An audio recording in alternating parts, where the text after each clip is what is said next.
agora, queridos amigos, a palavra à nossa querida Luzia.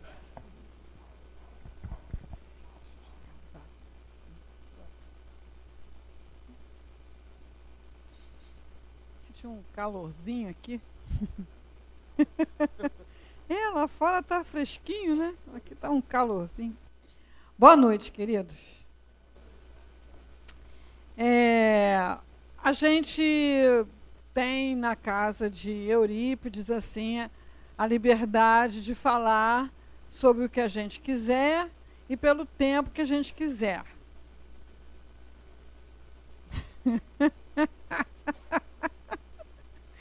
Então, né, acho que assim, meia-noite tá bom para a gente encerrar.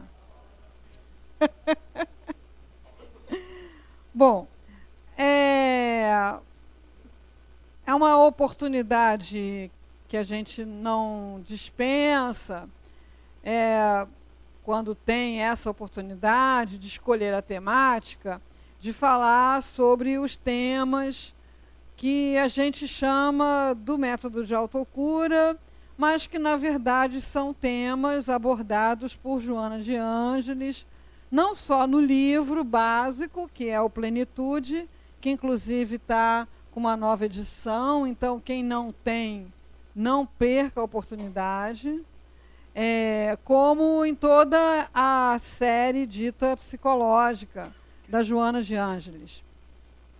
É todo um trabalho espiritual voltado para o autoconhecimento, inaugurando uma nova era para a humanidade.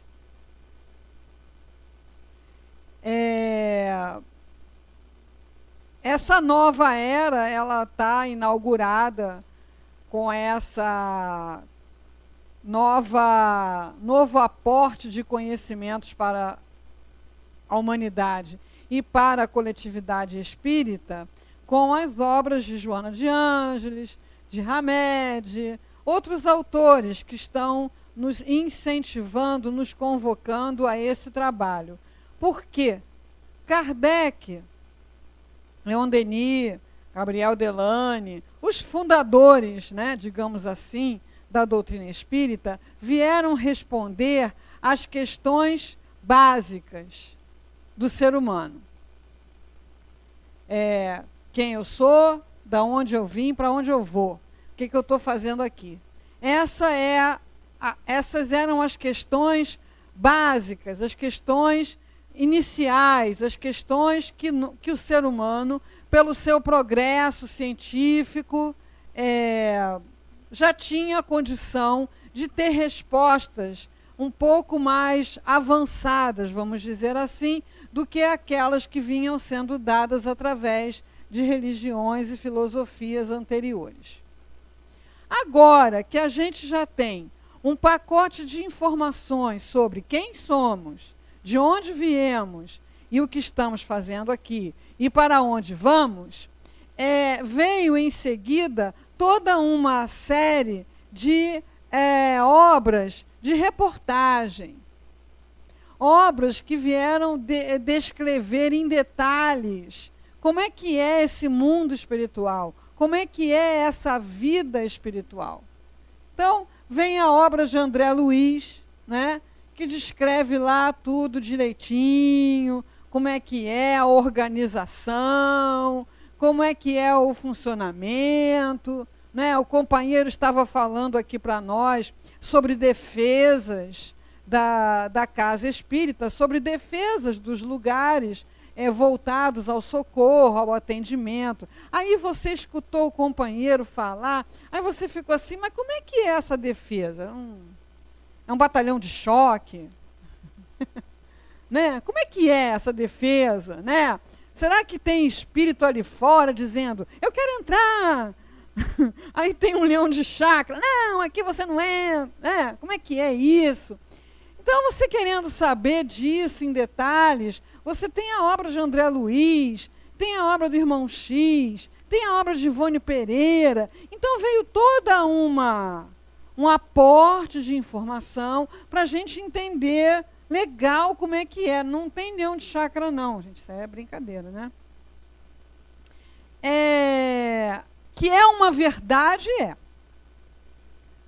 É só você prestar atenção, você vem andando pela rua, ou você vem no seu carro, ou você vem na condução, lá envolvido com as suas questões, seus pensamentos, suas preocupações.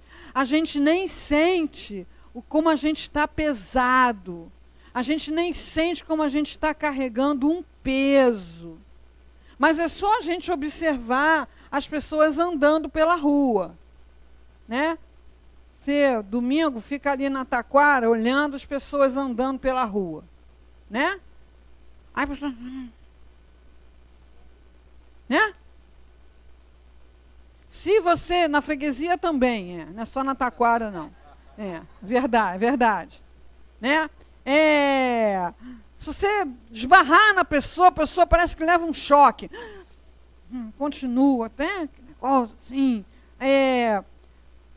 encontra um buraco, reclama do buraco, né? Encontra uma mudança de mão, reclama da mudança de mão. Encontra o sinal fechado, reclama da mudança do sinal fechado, seca a testa franzida, né? Aí você vem assim, desse jeito pela rua, aí você entra no centro e senta, e aí você fica leve, né? Antes eu ficava meio chateada quando as pessoas dormiam na palestra. Hoje eu não fico mais, porque às vezes é o único lugar que a pessoa consegue dormir.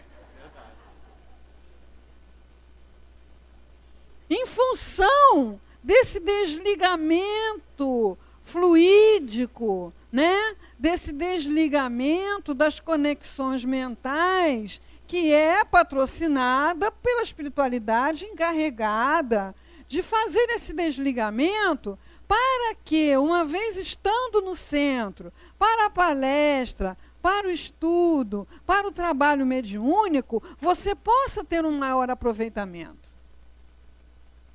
Então, a gente entrar no centro fica mais leve, né?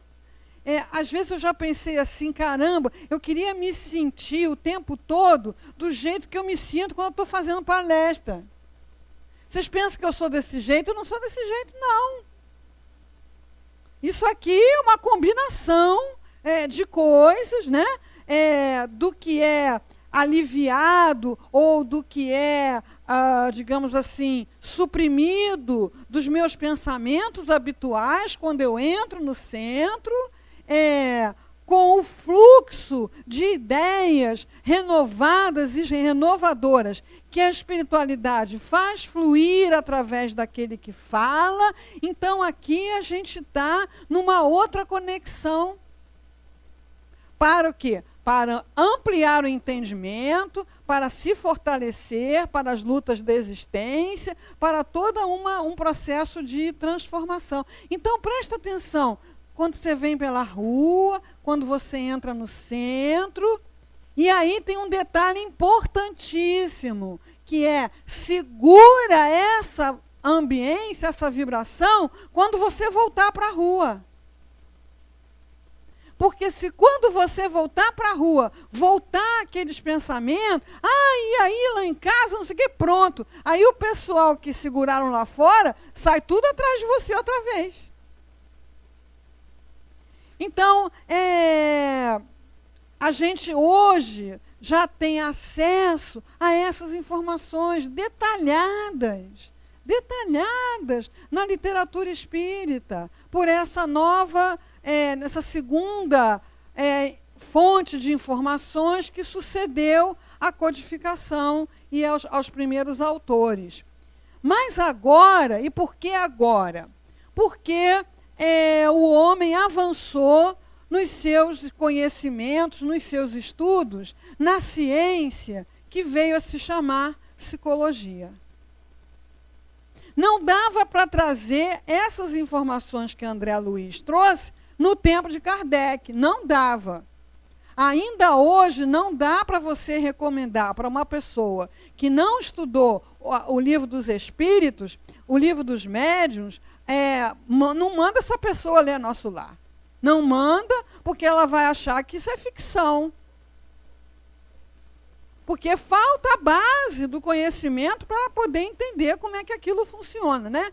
Então, esses conhecimentos que a gente diz psicológicos não podiam ser trazidos antes que o homem tivesse avançado um pouco no conhecimento da própria mente, da psique humana, de como é que ela funciona, de como é que a gente acumula experiências, como é que a gente interage com o outro. Então, foi preciso que a humanidade avançasse um pouco nessa ciência chamada psicologia. Aí agora está vindo isso aí. Está vindo isso aí, e a grande mudança, né, a grande revelação é que chegou a hora de nós assumirmos a responsabilidade pelo nosso bem-estar, pela nossa saúde espiritual, mental e física.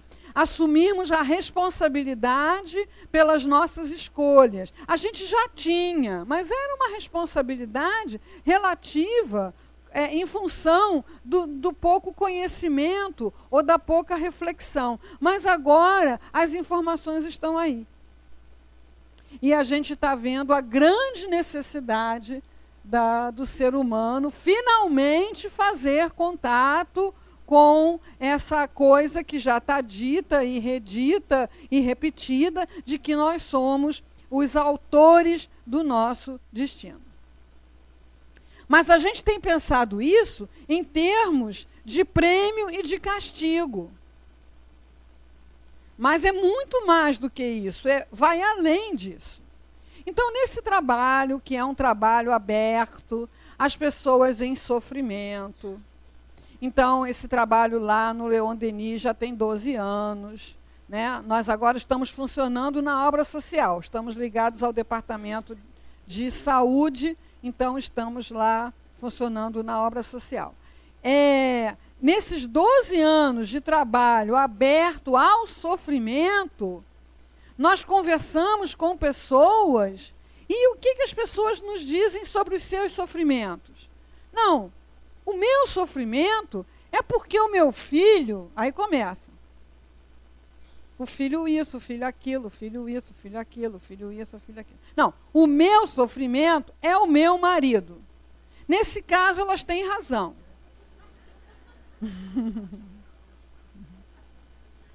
Né?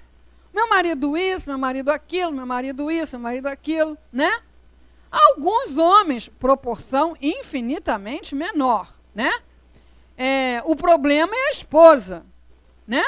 A minha esposa isso, a minha esposa aquilo, a minha esposa, meu filho, o meu vizinho, ou então uma coisa que sempre me causa muita perplexidade, que são pessoas com 60 anos de idade, e o problema é que mamãe não gostava de mim. Como é que eu posso ser uma pessoa produtiva, saudável? Como é que eu posso ser uma pessoa equilibrada se mamãe nunca gostou de mim? Se para começar, para de falar mamãe, que você está com 60 anos. Para de falar mamãe. É a minha mãe. A minha mãe. Não é mamãe. Não, mamãe até que era legal, mas o problema era papai. Papai não aparecia em casa. Papai gastava o dinheiro na rua, mamãe, né? Então, a pessoa está num estágio infantil de desenvolvimento psicológico. Para a criança, tudo o que acontece é com ela, por causa dela e para ela. Ela é o centro do próprio universo. Principalmente criança, corpo criança de espírito imperfeito, né? Porque a gente olha a criança assim, tão bonitinho, né? A gente parece que está vendo um anjinho, né? Não é não. é um espírito imperfeito, o que predomina nele é o orgulho e o egoísmo, e a gente tem que dar duro para diminuir um pouco aquele negócio ali, né? Mas a criança, ela tem essa percepção. De início, a percepção dela é tão onipresente que ela acha que é ela que traz o leite para ela mamar. Porque ela chora e o leite aparece. Então, como ela é poderosa, né? Então, vocês imaginem uma criança, né, que está ali com o pai, a mãe, a casa e tal, e aí, de repente, aparece um bebê. O bebê aparece, e aí é claro que a mãe tem que cuidar mais do bebê, porque o bebê mama, o bebê tem que tocar fralda, o bebê chora, não sabe por que está chorando, né? As pessoas vão visitar o bebê, todo mundo quer segurar o bebê, né? O que a criança que está olhando aquilo, com 2, 3 anos de idade, o que ela pensa? Mamãe não gosta de mim. Mamãe só gosta desse aí. Então, com 2, 3 anos de idade, tá legal, tá legal. Agora, com 60...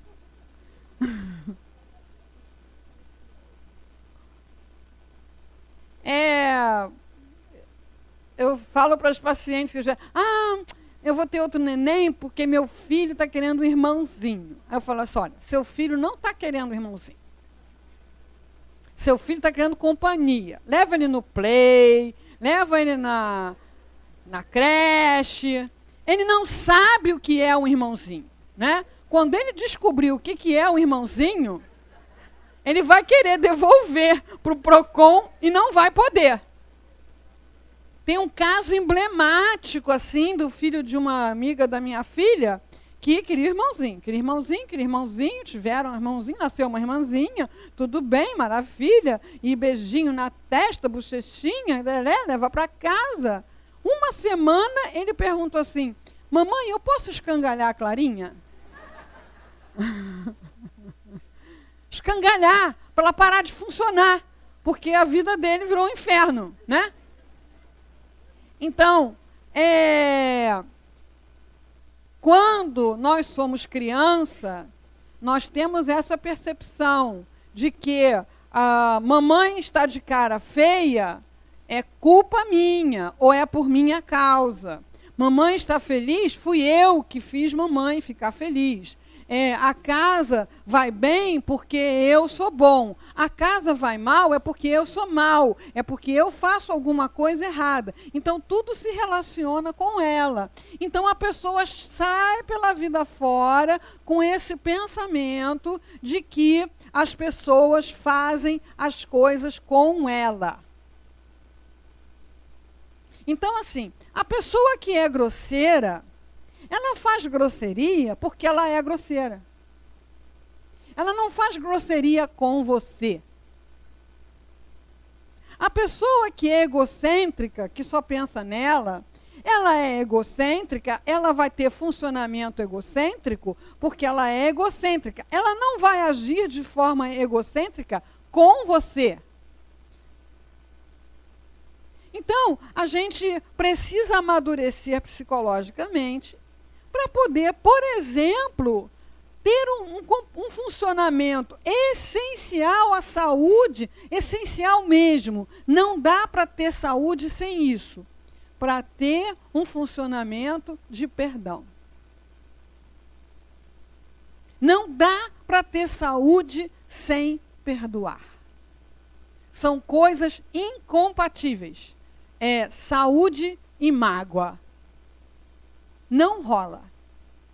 Então, como é que eu vou perdoar se eu não tenho amadurecimento psicológico para entender que aquilo que a pessoa fez ou faz, que me faz sofrer, que me causa desconforto, ela faz porque é naquele patamar que ela está. É aquela visão que ela tem. Aquilo é o melhor que ela está podendo fazer. Agora, perdoar não é engolir sapo. Perdoar não é aceitar ser abusado, ser maltratado. Não. É saber que aquele é o momento da pessoa. A minha avó, Raquel, ela foi casada quando ela tinha 13 anos com um amigo do pai dela. E quando o amigo do pai dela ia na casa dela para noivar com ela, ela subia no alto da árvore porque ela tinha medo do homem da cara preta. Então você imagina, um belo dia, essa menina, que hoje em dia é pedofilia, né? Está casada com esse senhor aí, você está casada com esse senhor. Não tinha método anticoncepcional. E se tinha, ela desconhecia. Então, ela, dos 13 aos 19 anos, ela teve 5 filhas, mulheres. Quando ela estava com 20, o senhor morreu. Dizem que foi de um pato no Tucupi. Na família ninguém comia pato porque o seu Simão morreu de pato, né? Deve ter tido um infarto. Deve ter tido um infarto fulminante, né? Mas foi o pato. Tá bom. O fato é que ele morreu e ela ficou viúva com 20 anos. Fazer o que da vida? O que ela fez? Ela tinha uma tia na Espanha, ela mandou uma filha para a Espanha. Ela tinha uma tia na Argentina, ela mandou uma tia para a Argentina. Ela tinha uma tia, uma tia aqui, uma prima, sei lá, aqui em Marechal, ela mandou uma filha aqui para Marechal Hermes. E ela ficou com 2 e tratou de arrumar o mais rápido possível outro casamento. Que outra coisa que ela ia fazer? Arrumou outro casamento. E aí continuou, um filho por ano, um filho por ano, um filho por ano, até completar 13. Totalmente, né? 13. Aí, essas 2 eram as mais velhas. Então, elas tinham que fazer o quê? Cuidar dos mais novos, lavar a louça, não é isso? Varrer casa, ir na quitanda, comprar leite. Pois é. Quando essas 5, entre elas está a minha mãe, tá?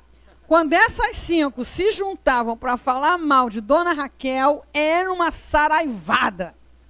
Minha mãe me abandonou. Mamãe me mandou para longe lá, me tratavam mal, ela nem tomava conhecimento. Porque mamãe me botou um banquinho para eu subir na pia, para eu poder lavar a louça, porque eu era tão pequenininha que eu nem alcançava a pia. Vamos sentar aqui e vamos ver a história da Dona Raquel?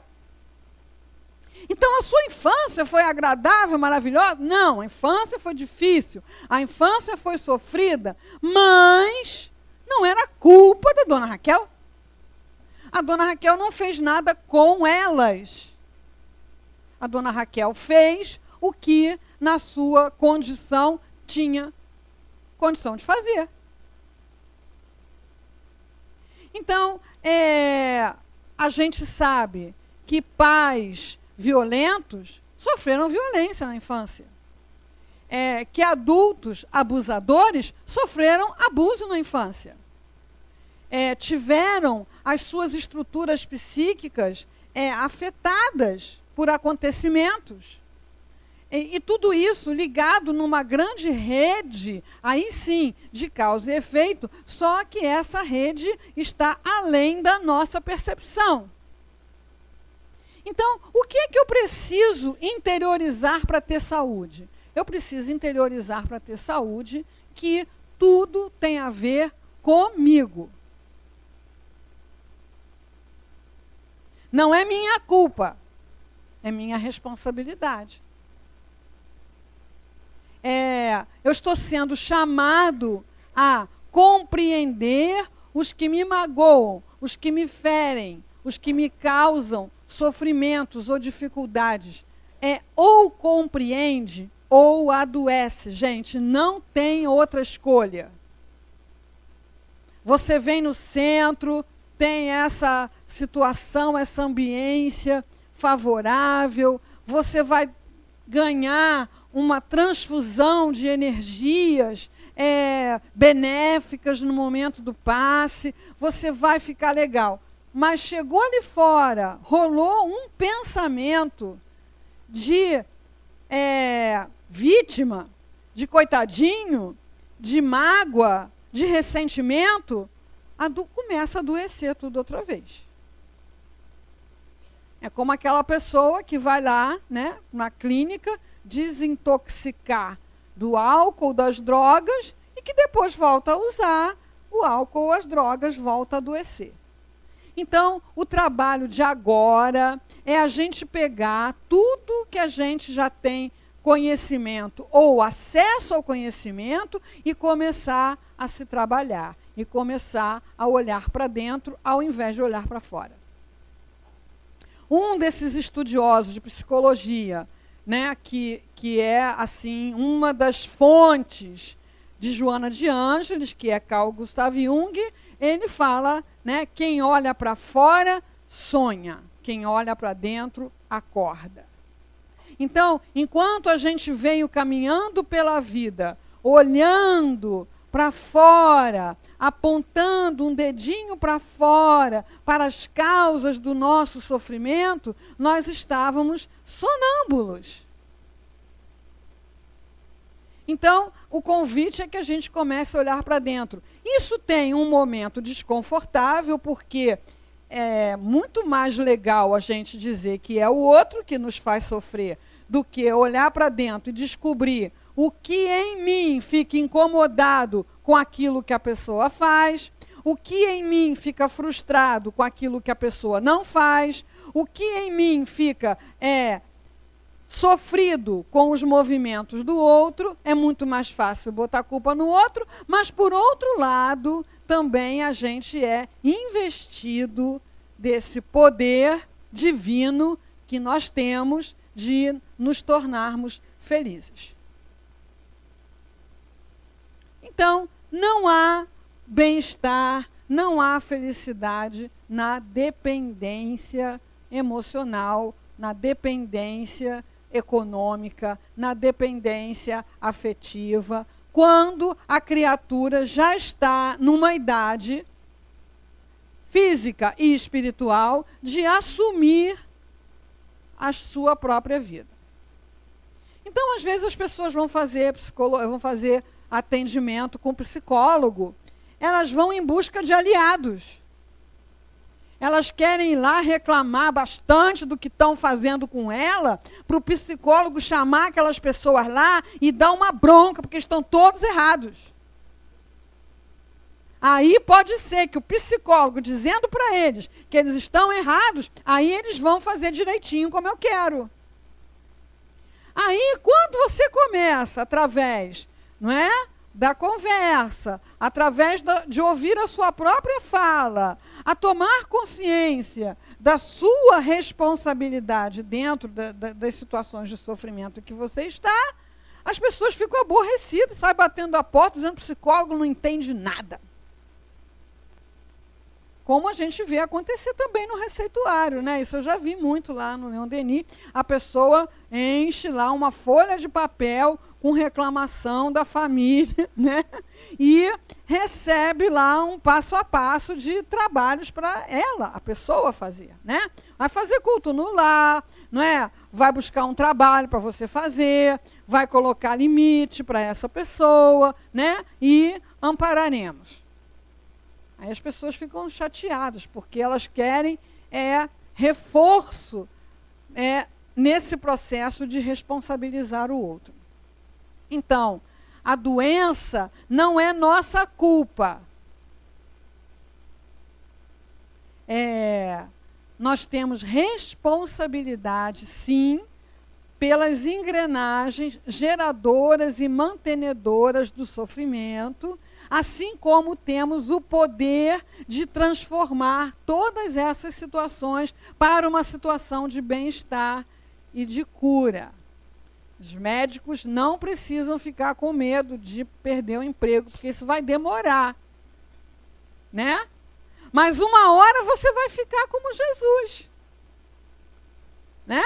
Nunca se soube que Jesus tenha ficado doente e ele andava lá naquela Palestina lá infecta, né, no meio de leprosos, aquela multidão.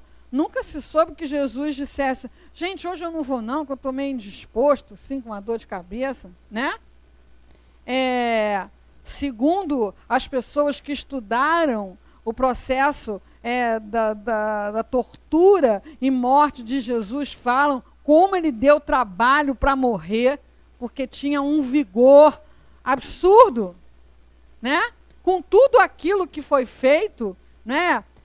Prego, hemorragia por tudo quanto era lado, fraturavam as pernas para aumentar a hemorragia interna. Nem assim o homem desencarnava, precisou dar uma lancetada. Você vê como a criatura era, o corpo, como era vigoroso, né?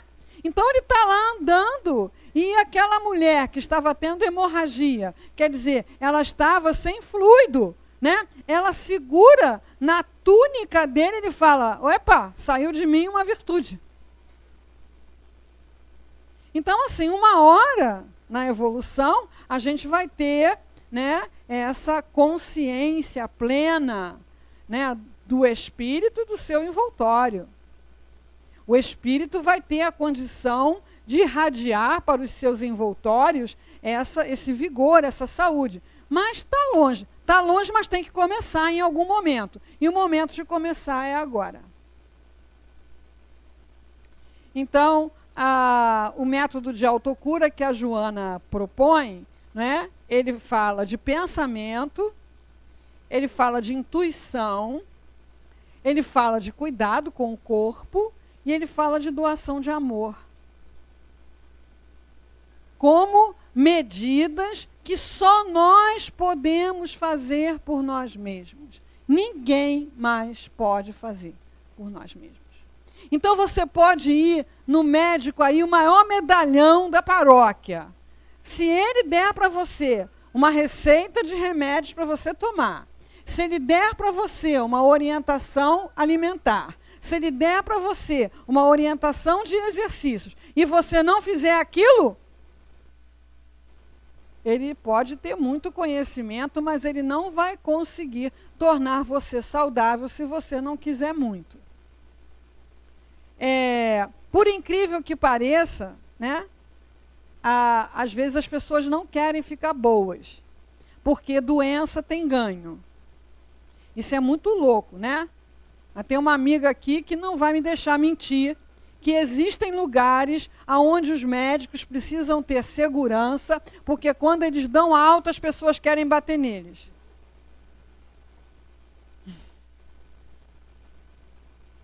É isso mesmo no INSS. Por quê? Porque a pessoa está de licença médica. Então, ela recebe sem trabalhar. Aí se o doutor diz: olha, seu problema não é incapacitante, você pode voltar para o trabalho, a pessoa sai braba lá de dentro. Tanto que eles nem dizem. Não, o pessoal do balcão é que tem que dar a notícia. Meu amigo, tem uma notícia muito ruim para lhe dar. O senhor está apto ao trabalho.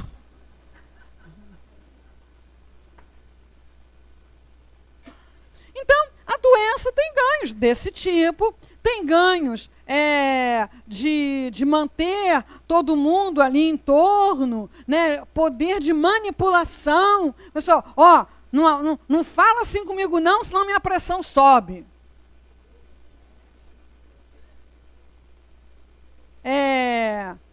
E se a pessoa, já fui parar na UPA 3 vezes essa semana por sua causa. Então, a doença tem muitos ganhos, por isso que a Joana já começa o negócio dizendo assim: para ter saúde é preciso querer. Querer ter saúde significa querer ser autônomo, querer ter responsabilidade sobre a sua vida, querer ser um elemento útil na sociedade, no grupo social. Assumir aquilo que precisa fazer para melhorar a sua vida, porque são coisas que só você pode fazer por você mesmo. Então, o companheiro estava falando aqui quando eu cheguei sobre o pensamento. Quem é que tem domínio sobre o nosso pensamento? Ninguém. Tem gente apaixonada, né, que fica nessa. Meu bem, o que você está pensando? Aí o outro fala: em você. Claro. O cara acredita, quer acreditar, né? Mas o pensamento é um território seu. Então, imagine sua casa, se você não estiver atento aos lugares sujos, se você não estiver atento aos lugares desorganizados, se você não estiver atento a um lugar que está crescendo mofo ou um ninho de cupim. Imagine sua casa se você não tiver de olho bem arregalado para ver aonde estão coisas que não podem ficar ali. Então, a nossa casa mental precisa desse cuidado. A gente precisa estar de olho, né? Então, assim, quando a gente estiver se sentindo aflito, angustiado, magoado, triste, deprimido, desmotivado, desinteressado, qualquer sentimento desconfortável, não vai procurar fora. Porque a causa está no que você está pensando. E por que a gente sabe que a causa não está fora? Porque a mesma situação apresentada a pessoas diferentes irá provocar reações diferentes. Porque não depende do evento, depende do que a pessoa pensa sobre o evento. Então tem exemplozinhos, né, bem corriqueiros que são fáceis, que clareiam isso para nós, né?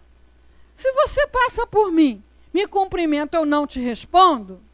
Se você pensar, nossa, a Luzia nem me respondeu, acho que ela só fala com gente do Leon Denis.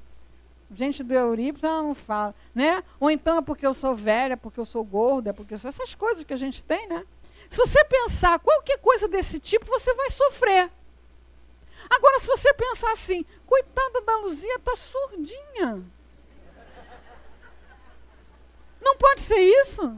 Pode. Aí não tem sofrimento. Nós temos uma amiga comum também, a gente vinha conversando sobre ela no carro, né? E aí já é uma situação mais complexa, mas para você ver o poder do pensamento, né? Ela foi fazer um exame, o médico olhou o exame e achou que ela estava com câncer no fígado. E deu a notícia a ela. E é uma pessoa muito espiritualizada, e ela, sim senhor, doutor. Aí ele achou que ela não tinha entendido, ele começou a falar sobre câncer de fígado com as tintas mais carregadas que ele pôde encontrar. E ela, sim senhor, doutor. E o cara foi se exaltando, porque ele achou que ela não estava entendendo. E aí uma hora ela falou assim, calma doutor, quem vai morrer sou eu. Isso é real, as pessoas existem, eu conheci, né? E aí, vamos fazer biópsia. E aí, eu acho que ela fez umas 3 biópsias. Biópsia de fígado é complicado, tem que tomar anestesia. E não conseguiram achar nada. A senhora está viva até hoje, isso tem mais de 10 anos. É bem capaz do doutor já ter morrido. Aconteceu com o Divaldo, né? O médico que falou para ele que ele não podia fazer mais nada, porque ele estava quase morto, né? E aí teve aquela resposta famosa da Joana, vamos trabalhar, grande coisa, eu estou completamente morta, vamos embora, né? O doutor também desencarnou e foi atendido, tem que ser atendido lá na mediunidade, na Casa do Caminho, né? Agora, nós já vimos pessoas que receberam a notícia de uma doença, muitas vezes nem tão grave, só porque achavam que nunca iam ter nada. Tem gente que tem essa fantasia, né? Não, eu nunca tive nada. Meus parabéns. Muito bem, que legal. Mas agora você está com uma coisa aí, né? Mas como assim? Né? Então, por muito menos, às vezes a pessoa recebe a notícia de uma doença e começa, se fazia uns trabalhos, já não faz mais. Se tinha uma atividade, já se ausenta, já fica naquela, já fica chateado, já fica deprimido, já fica arrastando o pé pela casa. Daqui a pouco a pessoa vai definhando e morre. Morreu da doença? Não, morreu do pensamento sobre a doença. Então, esse pensamento, é molinho, eu ouvi isso aqui hoje, agora já estou em pleno domínio do meu pensamento. Não, o negócio está só começando. É aquele trabalho, né? Se você passa por um terreno aqui que não esteja sendo cuidado, você reconhece facilmente. Por quê? Porque o mato está alto, porque tem gente jogando lixo, porque está lá, não é? Você sabe que aquele terreno não está sendo cuidado. Então, um espaço mental que não tem essa vigilância, esse cuidado, de que me adianta eu 60 anos eu estar pensando que mamãe não gostava de mim? Isso não adianta nada, isso não serve para nada, eu vou jogar isso fora. Se o meu afeto saiu da solidão e eu fico pensando, me traiu, me traiu. Não, a pessoa te traiu nada, a pessoa fez uma mudança na cabeça dela lá. Então você faça na sua. O que adianta ficar pensando nisso, né? Ah, o meu tempo já passou. Como assim seu tempo já passou? Se eu estou vendo você, não sou médio vidente. Né? Então o nosso tempo, aliás, não passa nunca, mas o nosso tempo de encarnado, ele só termina quando acaba a encarnação. Então, se você acordou de manhã hoje, é porque hoje você pode fazer alguma coisa a seu benefício e a benefício da humanidade. Então, você acordou hoje para isso. Você não acordou hoje para passar o dia reclamando e com saudade do seu tempo, não. Você acordou hoje para fazer alguma coisa útil, saudável, hoje. Então, o pensamento, em qualquer situação, na saúde, na doença, em qualquer situação precisa ser cuidado. As coisas que não servem, nós precisamos eliminar. Para ter coisas boas, quem quer ter roseira no jardim, fica esperando, todo dia olha para ver se nasceu, né?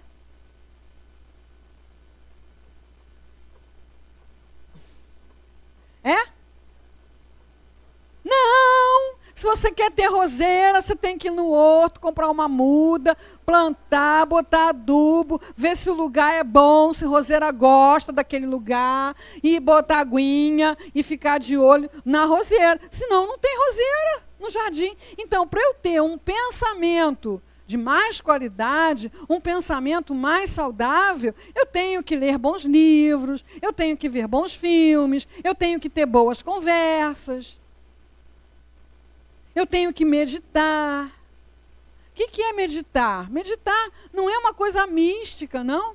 Meditar é parar num lugar e pensar em você mesmo, pensar na sua vida, pensar, relaxar, eliminar as tensões, fazer contato com você mesmo. O nosso ambiente mental é tão desagradável quando a gente não cuida, que muitas vezes a gente se vê numa situação de não conseguir ficar a sós conosco mesmo. Então, como é que é o negócio? Chega em casa, liga o rádio logo na Rádio de Janeiro. Né? Dorme ouvindo a Rádio de Janeiro. Quer dizer, não dorme. Não dorme, porque para chegar naquela camada lá profunda de sono, REM, não pode ter som, não pode ter luz. Dorme superficial, né? Aí as pessoas, eu hoje te ouvi 4 horas da manhã. Como assim? 4 horas da manhã você tem que estar dormindo, né? Entra no carro, tem que ligar o som, você não consegue ficar no carro em silêncio, e você não consegue ficar a sós com você mesmo, é um sinal de alarme. Você tem que ouvir o que é isso que você está pensando e o que fazer para mudar essa ambiência de pensamento. Em qualquer situação, mas principalmente nas situações de doença, porque aí você já está com uma fragilidade qualquer, né? A questão da intuição, a intuição pode ser entendida de diferentes maneiras, né? Leon Denis fala do sentido íntimo, o sentido da alma. Então, durante muito tempo, se achou, por exemplo, que era o olho que via. É o olho que vê? Não. Você já deve ter ouvido algum caso da pessoa que bateu com a cabeça ou teve um tumor cerebral, o olho ficou bonzinho, mas a pessoa ficou cega. Por quê? Porque o olho pega as informações e manda lá para a área do cérebro, né, pelo nervo óptico, e lá é que aquilo vai ser interpretado como imagem. Então é o cérebro que vê. né? Né? Não. Não é. Se você for, por exemplo, teve uma exposição de Monet aqui há um tempão, né? Não sei se vocês foram. Pois é, o Monet tinha um lugar lá no jardim dele que tinha uma ponte japonesa. Ele pintou centenas de quadros da ponte japonesa. Todos diferentes. Por quê? Uma hora ele olhava, uma hora do dia, uma estação, um momento da vida dele diferente, e aí ele via outras coisas. Então, ele tinha uma visão muito além do olho e do cérebro perfeitos.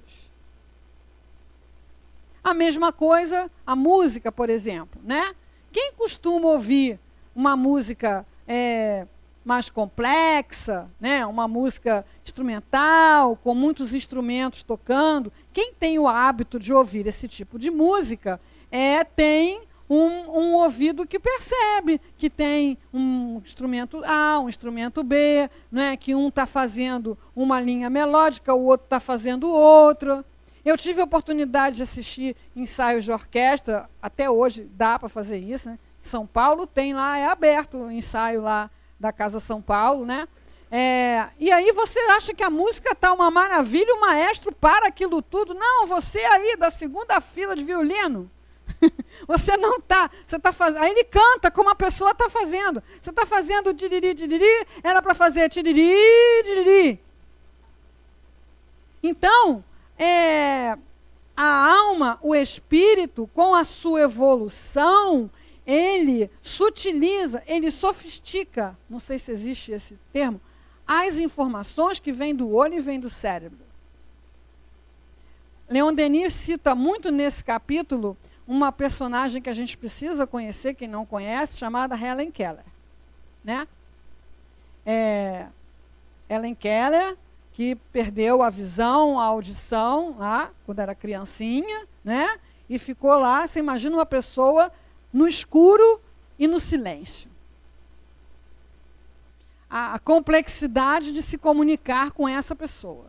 Aí surge uma outra pessoa chamada Anne Sullivan, né? Tem um filme antigo, Milagre de Anne Sullivan, né?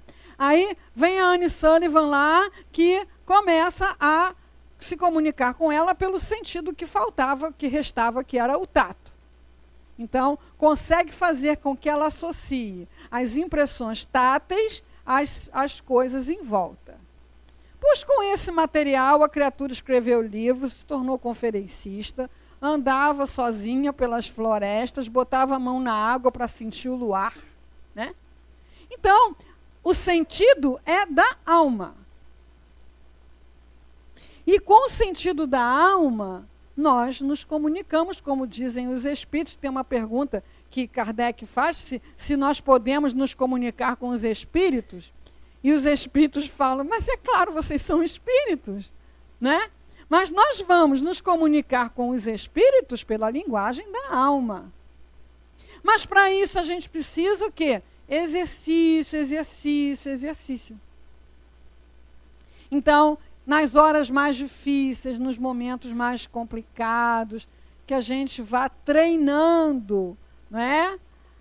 Ouvir essa voz interior, que você pode chamar de Deus, você pode chamar de amigo espiritual, você pode chamar de intuição, mas é uma fonte de informações que você não vai ter em nenhum outro lugar. E da sua necessidade imediata. Eu uso muito para exemplificar isso, que quando eu operei, né, e eu perdi muito sangue na cirurgia, e eu já vinha muito fraca por todo o processo, né, eu sabia que eu precisava comer, mas eu não conseguia nem pensar em comida, me dava um enjoo, uma coisa horrível. Né? E aí, eu sou médica, meu marido é médico, tinha o meu colega médico que me operou, e toma isso, e toma aquilo, e toma isso, e toma aquilo, e nada, eu não conseguia comer. Né? Eu estava tão fraquinha assim, que estava calor, ligavam o ar-condicionado, eu ia esfriando, esfriando, esfriando, esfriando, e não conseguia manter a temperatura corporal. Então, eu vou morrer, porque eu não consigo comer. Né?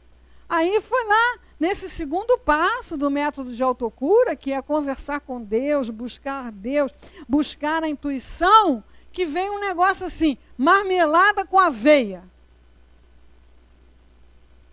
Eu nunca tinha comido marmelada com aveia, não tinha nem marmelada nem aveia dentro de casa.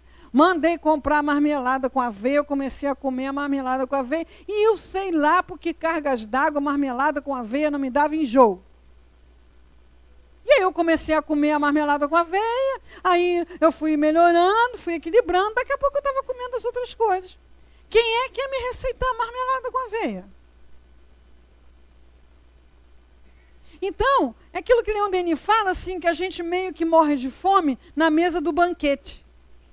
Então, nós temos acesso a todas as mentes, a todos os benfeitores, nós temos acesso a Deus. Até porque não tem lugar para se esconder de Deus, não. Deus está em você, Deus está em tudo. Nós vivemos mergulhados no pensamento divino e queremos resolver o nosso problema sempre do mesmo jeito. Aquele jeito que a gente está vendo há não sei quantos anos que não dá certo. E nunca paramos para ouvir o que essa voz tem para dizer. Né? O cuidar do corpo é pegar uma papeleta mesmo e fazer sua prancheta lá, né? Qual é a comida melhor para você comer, qual é o horário do remédio, qual é a hora do exercício, que exercício você vai fazer, otimizar as situações físicas. Porque a gente não está doente do corpo todo, a gente tem um lugar lá que não está muito bom, mas aí eu potencializo o resto para ajudar aquele que não está bem. Se você vai enfrentar uma cirurgia, uma quimioterapia, né, cuida da alimentação, do sono, de qualidade, do exercício, das atividades saudáveis, do contato com a natureza. E a doação de amor? Aquele relógio está parado não, né? A doação de amor é o seguinte: quando nós temos problema, quando nós estamos com uma dificuldade, quando nós estamos com uma questão, a gente gruda o olho no umbigo e fica pensando no nosso problema, e fica pensando na nossa dificuldade, e fica pensando na nossa questão. Sabe? Nós ainda não tomamos consciência do fluxo do amor. Nós recebemos muito amor. Nós recebemos o amor da natureza, que é o amor de Deus, né? Nós recebemos o calor do sol, nós recebemos a atmosfera renovada pelas plantas, pela fotossíntese, nós recebemos os alimentos. A gente não tem uma atitude de respeito para com nada disso, né? A gente come, né? Ali estão as plantas, os animais, né? A doação da natureza para o sustento do nosso corpo. O ovo da galinha, né? O leite da vaquinha, né? A massa do pão, o trabalho das pessoas que participam de todo esse processo. Tem gente que fala que não foi cuidado quando era criança. Olha só, você pode não ter tido um tratamento VIP, mas bebê humano não sobrevive sem cuidado. Bebê humano é 100% dependente de cuidado. Então, durante muito tempo, alguém deu comida para você, alguém limpou você, alguém lavou você, alguém deu remédio para você. Nós recebemos amor do amigo. Quantos de nós veio à casa espírita porque um amigo disse assim: eu vou te levar lá, você está sofrendo, eu vou levar você.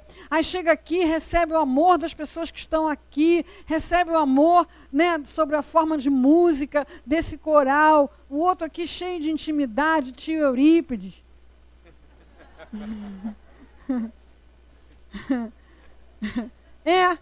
Tem uma amiga lá do centro que chama Leon Denis de Lelê. Pode? O Lelê, né? É muito amor, né? Muito amor.